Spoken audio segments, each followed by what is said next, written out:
Okay, കുറേ ദൂരം നടക്കാനുണ്ടോ സതീശന്? ഇല്ല, നിലവിൽ താലൂക്ക് ഓഫീസിലേക്ക് എത്തിയിട്ടുണ്ട്.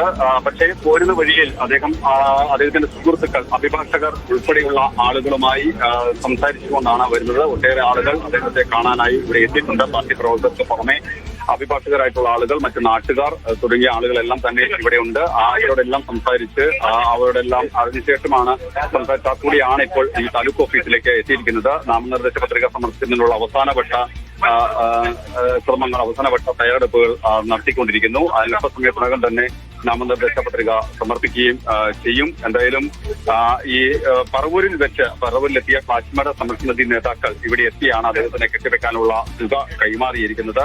വളരെ സന്തോഷമാണ് ആ തുക സ്വീകരിച്ചതെന്ന് അദ്ദേഹം പറഞ്ഞു വെക്കുകയും ചെയ്യുന്നുണ്ട്. അതായത് ഫ്ലാഷ്മേഡയിലെ ആളുകളുടെ ദുരിതം അതിന് അറുതി വരുത്തും, അതുമായി ബന്ധപ്പെട്ടുള്ള ശ്രമങ്ങൾ, തുടർ നടപടികൾ ഉണ്ടാകും എന്ന് അദ്ദേഹം അവർ ഈ പൈസ വാങ്ങുന്നതിനിടയിൽ പറഞ്ഞു വെക്കുകയും ചെയ്യുന്നുണ്ട്. എന്തായാലും പറവൂരിനെ സംബന്ധിച്ച് പറവൂരിൽ ചിദംബരനാണ് ദീർഘകാലമായി MLA-യും ഒപ്പം തന്നെ പ്രതിപക്ഷ നേതാവുമായി നിൽക്കുന്ന ഒരാളാണ് VD സതീശൻ. അതുകൊണ്ട് തന്നെ ഇക്കുറി മികച്ച ഒരു വിജയം ഉണ്ടാകും, അതിനപ്പുറത്തേക്കൊന്നും പ്രതീക്ഷിക്കുന്നില്ല എന്ന് അദ്ദേഹം നേരത്തെയും പറഞ്ഞിട്ടുള്ളതാണ്. ഒപ്പം തന്നെ പാർട്ടി പ്രവർത്തകരും ആത്മവിശ്വാസത്തിൽ തന്നെയാണ്.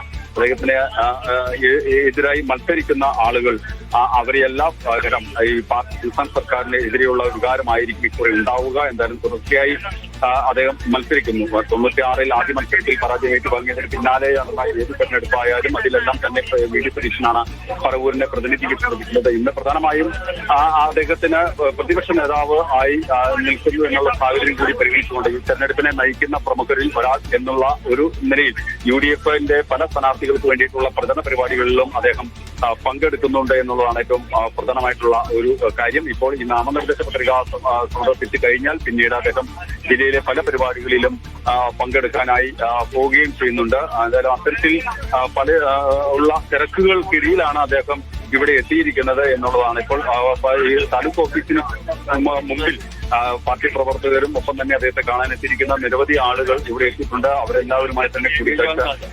നടത്തിക്കൊണ്ടിരിക്കുകയാണ്.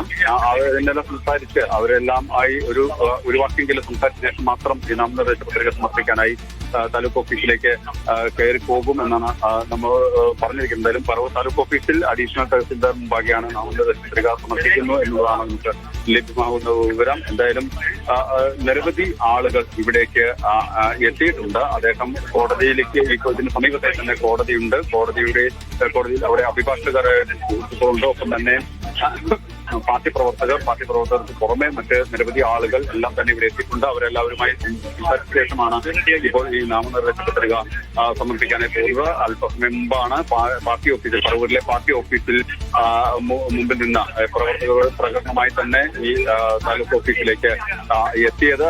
ഇപ്പോഴും അദ്ദേഹം ഈ താലൂക്ക് ഓഫീസിന് മുമ്പിൽ ഗുരുവായൂരിലെ NDA സ്ഥാനാർത്ഥി B. ഗോപാലകൃഷ്ണൻ ഇപ്പോൾ നാമനിർദ്ദേശ പത്രിക നൽകാൻ എത്തിയിരിക്കുന്നു. നടരാജ് പരശുറാമുണ്ട്. നടരാജ്, എവിടെയാണ് നാമനിർദ്ദേശ പത്രിക ഗോപാലകൃഷ്ണൻ നൽകുന്നത്? ചാവക്കാട് താലൂക്ക് ഓഫീസിലാണ് ഗോപാലകൃഷ്ണൻ നാമനിർദ്ദേശ പത്രിക നൽകുന്നത്. വിവാദങ്ങളുടെ പശ്ചാത്തലത്തിലാണ് അദ്ദേഹം ഇത് നാമനിർദ്ദേശ പത്രിക സമർപ്പിക്കുന്നതെന്ന് നമുക്കറിയാം. അദ്ദേഹം കഴിഞ്ഞ ദിവസം നടത്തിയ വിദ്വേഷ പരാമർശത്തിൽ തെരഞ്ഞെടുപ്പ് കമ്മീഷൻ നിർദ്ദേശപ്രകാരം ചാവക്കാട് പോലീസ് കേസെടുത്തിരുന്നു. കലാപാഹ്വാനം അതുപോലെ തന്നെ ജനപ്രാതിനിധ്യ നിയമത്തിലെ വിവിധ വകുപ്പുകൾ ചേർത്താണ് കേസെടുത്തിരിക്കുന്നത്. ഈ ഒരു സാഹചര്യത്തിൽ ശക്തി പ്രകടനം നടത്തിക്കൊണ്ട് ഓഫീസിലേക്ക് വരുന്ന പരിപാടി BJP ഒഴിവാക്കി പകരം സ്ഥാനാർത്ഥി നേരിട്ട് താലൂക്ക് ഓഫീസിന് മുന്നിൽ കാറിൽ വന്നിറങ്ങി അകത്തേക്ക് പ്രവേശിക്കുകയായിരുന്നു. ഇപ്പോൾ പ്രവർത്തകർക്കൊപ്പം അദ്ദേഹം തന്റെ നാമനിർദ്ദേശ പത്രിക സമർപ്പിക്കുന്നതിന്റെ ദൃശ്യങ്ങളാണ് കാണുന്നത്. ഇതിന്റെ പരിശോധന പിന്നീട് നടക്കും. അതിനുശേഷമായിരിക്കും സ്ഥാനാർത്ഥികളുടെ നാമനിർദ്ദേശ പത്രിക സ്വീകരിച്ചോ തുടങ്ങിയ കാര്യങ്ങളിൽ ഒരു വ്യക്തത വരിക. എന്തായാലും കഴിഞ്ഞ ദിവസങ്ങളൊക്കെ തന്നെ അദ്ദേഹം നടത്തിയ പരാമർശങ്ങളേറെ വിവാദമായിരുന്നു. ആ പശ്ചാത്തലത്തിൽ പോലീസിന്റെ സുരക്ഷയൊക്കെ തന്നെ ഈ ഭാഗത്ത് ഒരുക്കിയിട്ടുണ്ട്. എന്തായാലും സ്ഥാനാർത്ഥി ചാവക്കാട് താലൂക്ക് ഓഫീസിൽ നാമനിർദ്ദേശ പത്രിക സമർപ്പിക്കുകയാണ്. ശരി, B. ഗോപാലകൃഷ്ണൻ നാമനിർദ്ദേശ പത്രിക നൽകുകയാണ്.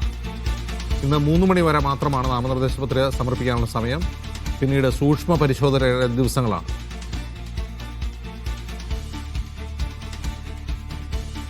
പ്രതിപക്ഷ നേതാവ് VD സതീശൻ, മന്ത്രി AK ശശീന്ദ്രൻ തുടങ്ങിയ പ്രമുഖർ ഇന്ന് നാമനിർദ്ദേശ പത്രിക നൽകുന്നുണ്ട്.